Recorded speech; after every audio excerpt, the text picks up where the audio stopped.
everyone, welcome to Movement and Me, an initiative that is designed for budding artists across the world who wish to pursue their career in art.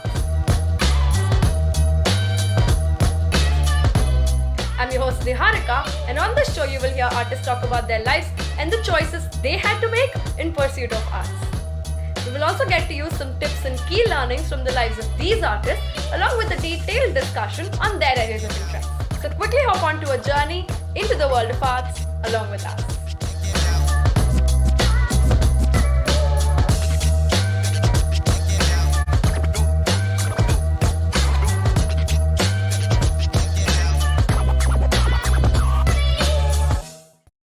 Today's guest is Matthew Henley. Matthew started dancing professionally in 1997. He has done various choreographies and has actively advocated for various social causes at the same time. He did his BFA from University of Texas and further went on to do an MFA from University of Washington. He has also published a number of papers across various dance conferences held in the United States alone. He also went on to do a PhD in educational psychology, learning sciences and human development from University of Washington in 2013. As an educator, Matthew has taught various bachelor's, master's, and PhD level courses at both Teachers College, Columbia University, and Texas Women's University. He was also appointed as the assistant editor for JODE, which is Journal of Dance Education, between the years 2015 and 2020. He's currently a co-chair of A&HD Diversity and Community Committee at Teachers College. Hi, Matthew. Welcome to our podcast. I'm so excited to have you here with us. Hey, Niharika. Nice to see you. Thanks for having me. I'm so glad that you're finally here. It's just been amazing to have educators like you joining us. Before I jump on to asking the more specific questions about what you've done so far, I think I want to get started with the first one, which is how did you get started with dance? How was the journey been so far? And what basically inspired you to get started with dancing in the first place? Yeah, that's a big question. When I was growing up, my parents really wanted my sister and I to just try a lot of different things. So I, growing up, played baseball and soccer and did diving and swimming and fencing and played piano and played trumpet and did tumbling. I did community theater, and my parents just wanted us to try as many different things as possible. And I liked a lot of them. I liked playing sports because it was physical, and I liked music because it was artistic. But none of them, I never really stuck with any of them, right? They were interesting for a while, and then I sort of moved on. And it was when I was in middle school, I started doing theater more regularly. I was performing with a local theater company that did theater for youth. Mm-hmm. And then started singing in choir. And when I got to high school, they were doing West Side Story at my high school. Oh, wow. And I was like, well, I'm an actor and a singer. I should be in the high school musical. And as part of that, they had a choreography audition, right? You had a dance audition. You had to learn choreography. And I mean, it's so crystal clear to me the moment that I was on the stage at my high school, really learning my first piece of modern choreography ever. And it was this amazing combination of being physical and figuring things out, like with my body, solving problems, feeling physical, but it was also that artistic side where I felt like it was expressive and I could feel myself. And so I really think kind of in that moment, I was probably 15 or 16. Wow. I was like, wow, dance is this wonderful combination of thinking and moving and feeling, and it like all comes together. So started dancing in high school. I went to University of Arizona, as you mentioned, for my undergrad as a religious studies major, but decided while I was there to also get a dance degree. So I did religious studies and dance as my 2 degrees as an undergraduate. And started while I was there, I also joined my first professional company, which was a mix of, it was a modern dance company that also did trapeze work. Ooh. So in any case, so I was, was dancing in college, choreographing, dancing with a professional company outside. And then that just sort of launched everything. As I finished undergrad, I moved to New York and danced professionally in New York for about 8 years with several modern dance companies before then going on to grad school. So that's kind of the short story. Actually, that's way shorter because you've just sort of, skimmed through it. But don't worry, I have a lot of questions to ask anyway. So I'm going to grab onto that. You said something very interesting. You said that you found this space where you realize that dance makes you think and feel and move all at the same time. And it was just so beautiful that you put it that way. Um, so, a question that I want to ask you, which is going to may sort of answer another question for the audience members from the perspective of your journey that you've taken. What made you go for a master's in further? Because as an artist and as someone who's been in the dance space, studying bachelor's or master's in dance is not something that comes naturally as a choice to us. It's just something that some people opt to do, but most of us are always into performing and learning and constantly trying to learn new art forms. But the idea of getting a degree per se is not something that we actively seek out. So what made you go for a master's, and why how do you think the bachelor's and the master's combined helped you in taking your journey one step further? Yeah, great question. There's many aspects to that. So one aspect is just sort of about life change. I was in New York and I was getting older and was trying to think about, what I wanted in terms of my professional career. Right. And, as a sort of indicated in my undergrad, like religious studies and dance, I've always been interested in how. So I fell in love with dance, as I mentioned, but I've always been interested in how other aspects of experience intersect with dance. So, having a religious studies degree really is about how dance and culture intersect. Like, how do cultures tell stories in and through dance that help them make meaning in their lives? And my entire time in New York, I was dancing, but one of my favorite parts of the dancing and being in companies was when we were in rehearsal, and we would have made a dance and rehearsed it, or we were in the process of making it. And my favorite part was always the sitting around eating lunch, but talking about what was going on in the dance. Like, oh, well, when we ran the dance that time, you were further away from me, and it totally changed the way I thought about the movement, because normally you're close, so it feels one Right. way, but now you're far away and it feels different. And just that sense that movement and dance are not just something that we do, they're something through which we come to understand the world more deeply. Mm-hmm.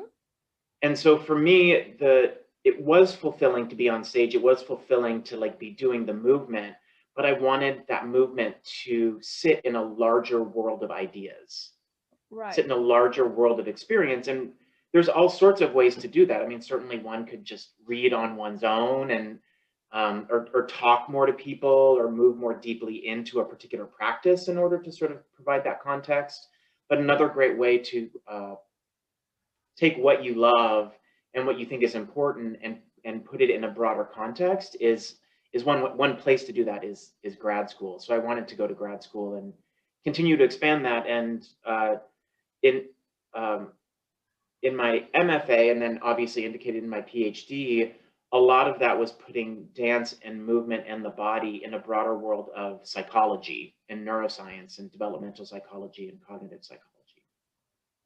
Wow. That's actually a very interesting journey, and something that caught my attention in the conversation that you just had is the fact that you enjoyed the process of creating these choreographies and working with other artists, and sort of sharing experiences.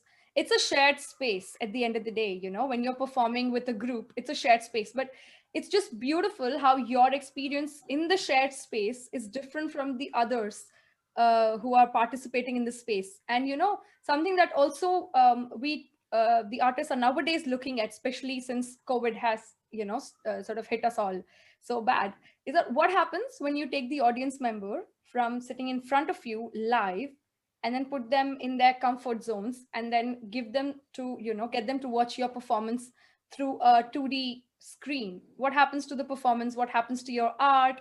And these are some very important questions, because that is essentially going to shape the way the dance is going, or arts is going to be perceived in the future as well.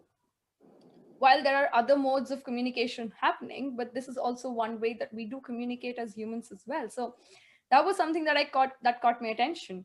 Also, for anybody who's listening in, you will find a link to in the description box that kind of gives you a lot of information on the kind of choreographies that Matthew has been working with or has worked with in the past.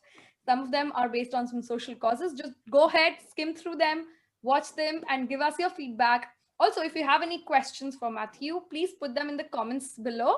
We will definitely reach out to him and ask him to answer some of them for you. And that will also be one of the ways that we get him back on the podcast. So please feel free to put the comments.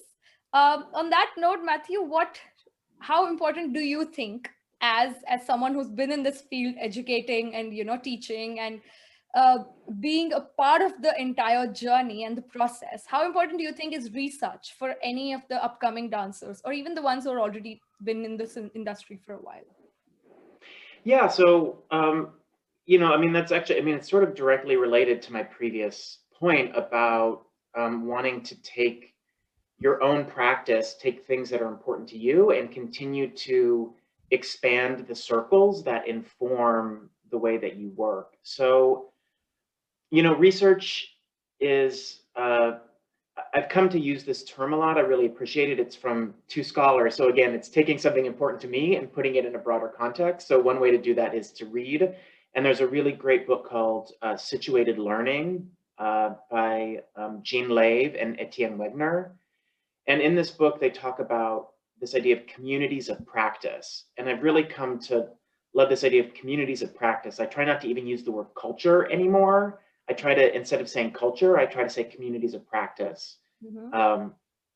And so research itself is a community of practice, right? It has its own norms and its own behaviors and its own language.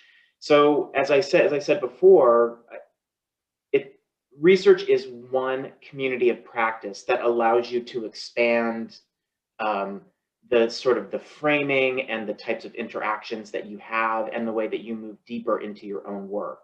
So for me, research has been very important because it gets me reading more, right? So one of these things, so as you join this community of practice, you have to like learn what conversations people are having in that community of practice, right? It's like going to a cocktail party and you're like, ooh, what are people talking about here? Right. And it's so wonderful to go, like you said, like being with other people, because you have to bounce your ideas off of them and their ideas inform you. And so when you become a researcher, you're sort of joining that conversation, and everything that you're thinking about then is, sometimes those conversations happen across decades as you read much older work, or sometimes they happen across years as you publish something, but then you hear from someone else a year later how your work influenced them.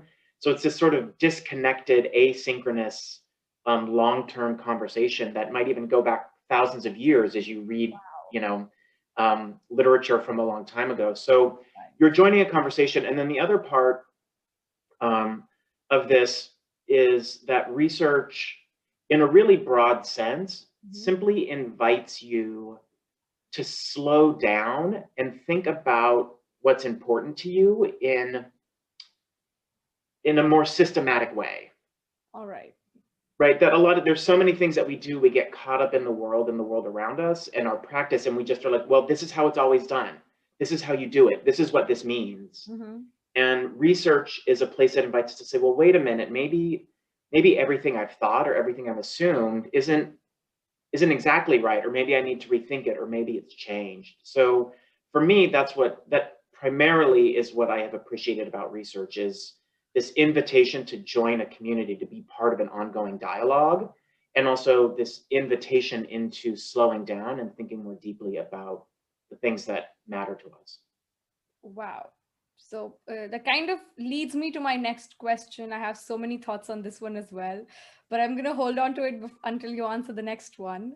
So you talk extensively, you have been in the last three questions about how important research is, right? But you've also been performing and choreographing pieces. And I've known and I've heard this from a lot of artists that when they indulge into research, they somehow start having these issues of, understanding where they lie as a choreographer or as an artist, as a performer, because, you always have to you constantly have to redefine yourself and your lens from where you're coming from as a performer.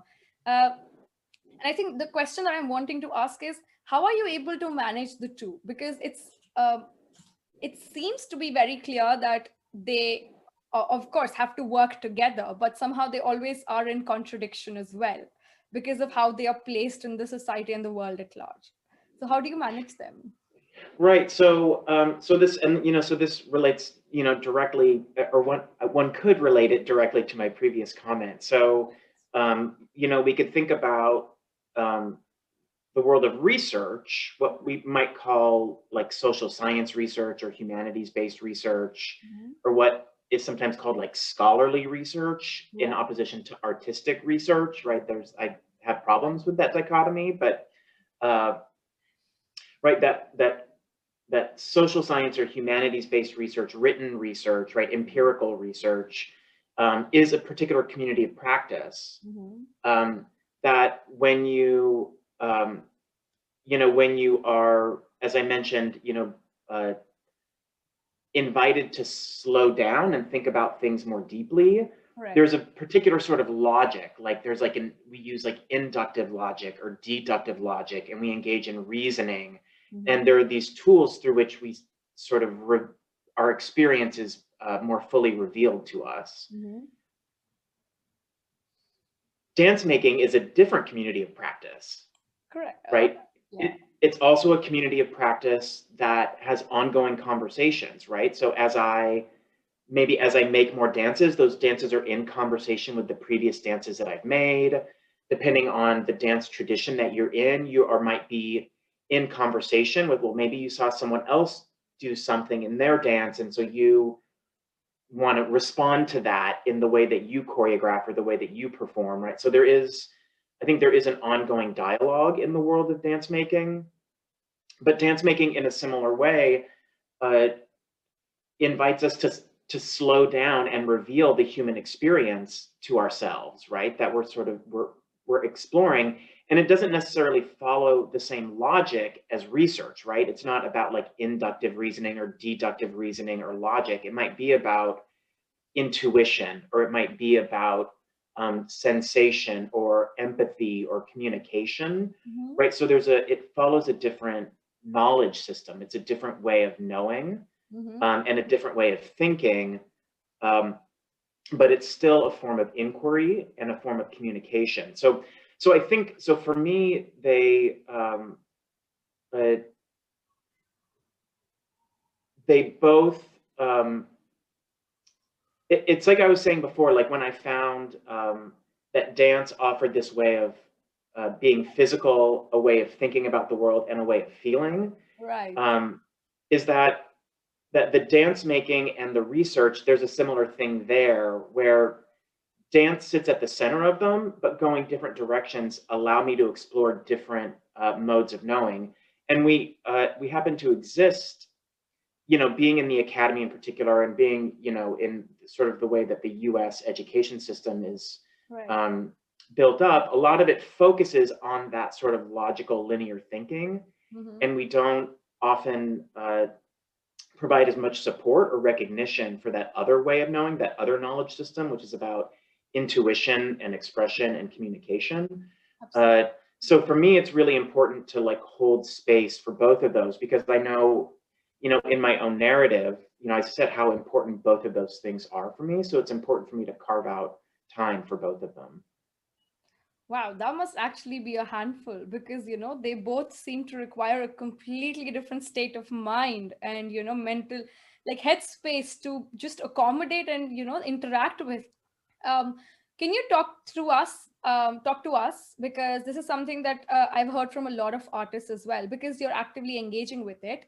Can you talk to us about some of the strategies that you employ on the ground to help you get into that zone of thinking or that mode of thinking. Because um, as I said, as you've said already, that they both are completely different. They're different from each other in a lot of respects.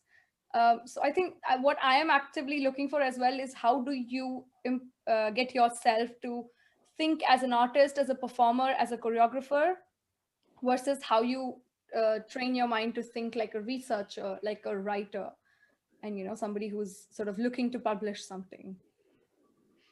Yeah, no, I mean, it's an interesting question that I don't know if I'll be able to answer, but I'll say some words and we'll see how it goes. Yeah, that's okay. I think you can try. I think, I don't know if this is the right answer, but it's an answer that I have, so we'll see how it goes. But so, and maybe I'll give an example. So I was thinking a lot about, so there's a concept from psychology, causality, like how do we come to understand how one thing causes another? Right. And there's really, subtle shifts to space and time can cause really different perceptions of causality. So there are these famous experiments where there's like people watch a screen and there's like a little ball on the screen and there's another ball over here, and the ball comes and it like hits this one and it goes away, and you're like, did that cause that? And you say yes. Yeah. The first one caused, but it's like, what happened if this goes like this? Would you say that caused it? People still say it caused it because it's like close enough, and Right. but like, what if it went like this? Would you say this caused this? Well, it's like, no, the timing was too far apart. Right. So this is something that is studied in psychology, right? That there's all these experiments and all these things. And I'm like, well, doesn't the same thing happen in dance? Like, doesn't, as I mentioned before, like in the company, like, oh, well, you were further away from me, so the dance felt really different because you were further away, or I was a little late on the music, and then all of a sudden the dance was totally different because I was late on the music. So in some ways, dance is all about how spatial and temporal relationships contribute to meaning making and our understanding of the world. So there's sort of a whole psychology side to that, but I wanted to explore that in dance making. So with my colleague, Sarah, we each created, there was a central thing around which we were generating movement. So a sort of an image that we both created movement from. And then we made one duet in which we wanted to make it look like all of my movement was causing her movement. Okay. And then we kind of forgot all that, and we made a second duet in which the exact same movements, but we wanted to make it look like her movement was causing my movement. Oh, wow. So it's sort of, so how, like, and so from the same source material, what does it mean to change those things? And then I think, and this is where the different mindsets sit for me, is that in research, you sort of like lay out an argument. You're like, okay, what's A? And then how do we get to B? And then how do we get to C? And how do we get to D, right? There's this linear logic. Right. And I would say that in the dance making experience, there's a moment where you let go of the linearity and you have to sort of step back and be like, okay, what's the whole thing? Like what is going on in this dance? And then it's not necessarily a system of like, okay, well, what's A, B, and then C, and then D. It's like, okay, I have to come to know what the dance is. And then from that, there becomes an internal logic of some sense, or an internal intuition about, well, I think we need to change this, or we need to spend more time here, or I think let's you did that before, but let's change it to be this. And I can't necessarily say that like why those changes need to happen based on the thing that's before or why, but just knowing like the overall vibe or aboutness or wholeness of the dance sort of leads to a certain decision making. So that's for me, it's getting in those two things. It's like one tends to be like, how do you go step by step? Right. And the other is about how do you step back and look at the whole. Wow. So I think what I made sense of. I'm just going to reiterate it in a little lesser words and try and see if that works. And correct me if I'm wrong there. So I think you're talking about using research and sort of going micro when it comes to research work, sort of looking at it at a micro level to analyze whether, each element fits in perfectly with the other and sort of has an argument that is linear and logical in its progression. Whereas when it comes to creation and performing and choreographing, you're more at the macro level. You step back, you take 10 steps back, 20 steps back to see what the bigger picture looks like, what the ulterior motive is, and whether your ulterior motive is being justified and it's being answered or not. I think that's what I kind of got from the argument. And I think that's a very interesting approach, if you ask me, because even doing those two also, I think, are quite difficult in themselves. Because you have to train your mind in a certain way in order to be able to go micro or even take 10 steps back. So I think that's something I would definitely try and take up for my own self and see if that works for me first. But for the ones who are already into research and who are also trying to continue their practice, see if this lens and this change of lens works for you, and do drop in some comments and let us know if actually it has done you any good. If you have any other suggestions on how we can manage the two, please feel free to put that in the chat as well. I would definitely take it up with Matthew and ask him what he thinks about that too. And can I just say one thing? Yeah. So, because it's really, I mean, it's helpful to kind of talk about these things. And I guess I just want to be, or one thing that I would follow up on to say is that and I appreciate that macro micro, but and to be, I guess I would say, just to clarify, that it's not necessarily about the scope of the content, because certainly you could do research but handle like a really big topic.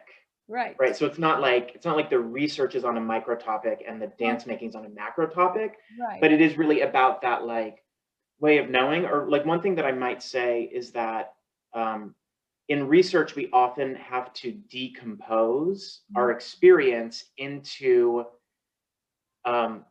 different parts, right? So we have to have concepts and they have to have operational definitions, and then we have to like define the relationships between the concepts. That in research, we often have to decompose our experience into parts. And oftentimes in dance, we get to leave our experience as whole, right? We leave it as complex and interconnected. So, and I think that's also that sort of macro micro thing that we sort of have to take apart. I know. In research, where in dance we allow it to stay together. So yeah.